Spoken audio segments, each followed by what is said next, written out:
In this video, we're going to talk through the composition of two functions, or composing two functions together. Now, in this example that I'm going to do, I'm given two functions. One's labeled f of x, the other is labeled g of x. F of x is a quadratic trinomial, and g of x is a linear binomial, meaning one has three terms, one has two terms. And it's always good to just observe what you're working with as you proceed. Now, it's asking me to find, and how you say this fancy thing right down here.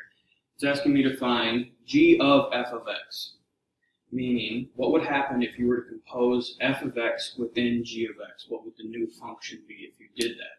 So, the first step, I'm going to write out my thought process, and if you notice within this g of f of x notation now, f of x is within g of x. So I'm going to look at g of x because that's the function we're going to be starting with because it's written first, right here, the g. G of x is 4x minus 2. Now, with any function, the only thing that can be changed is the variable. That's part of what variable means. It can change, and so the variable in this case is x. And so instead of x, I'm going to change it to what f of x is, which is that whole quadratic trinomial. So I'm going to put three terms in place of the one variable of x, g of x. So how I'm going to write that is I'm going to write out g of x. I'm going to start with 4. But instead of putting that x, I'm going to put a parenthesis. And then the other parenthesis to close out the parentheses is going to be written a little bit further away so that I have room enough to write all three of these terms within it. So those parentheses have now taken place of this x. And it's very important when you're doing this process to write it out like this, because then you know that you're going to put something within those parentheses. And then to finish off this part, I'm still going to write the minus 2, because that's still part of g of x down there. So from here, then, within those parentheses, that should be a signal to me that something needs to go inside of that.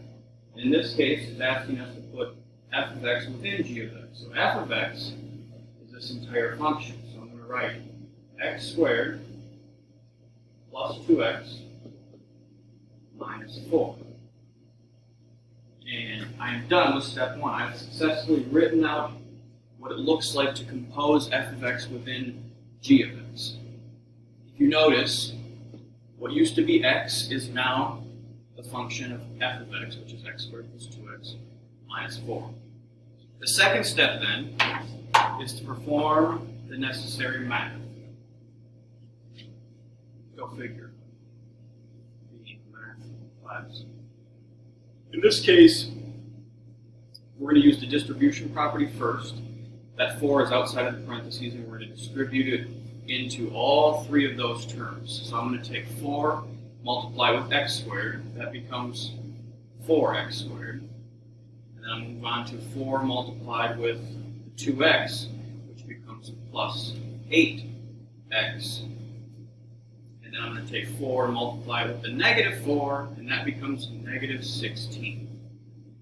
So I'm done with this part of the distribution, but I still have to drop down the negative 2. Nothing happened with that yet.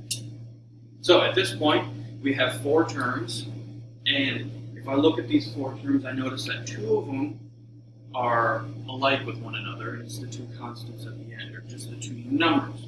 Negative 16 and negative 2. So, in this case, the third and final step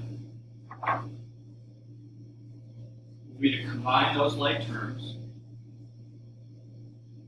and then write your answer. So negative 16 minus 2 becomes negative 18. I'll just write that to the side to show my thought process. And my final answer then, the 4x squared and the 8x just dropped down because I didn't do anything. So 4x squared plus 8x minus 18. This is my final answer, and it is the new function when I compose f of x within g of x. And I'm done. Now, for yours, again, consider what's going on here? They're asking you to compose the same process, f of x within g of x. So hopefully you can notice that g of x has a variable that can be changed. And instead of that variable, you're going to do this step. You're going to write the parentheses and then put in your f of x within those parentheses and then do the math. So go ahead and pause the video and try that on your own and then check your work with mine. Alrighty, if you tried this one, which I hope you did, you should have gotten the answer of negative 6x squared plus 9x plus 26. Please check your work and notice again up here that we are working with a negative number. And so, again, that throws people off at times, a negative times a positive or negative times a negative. So just check your work and make sure you got that answer. Always.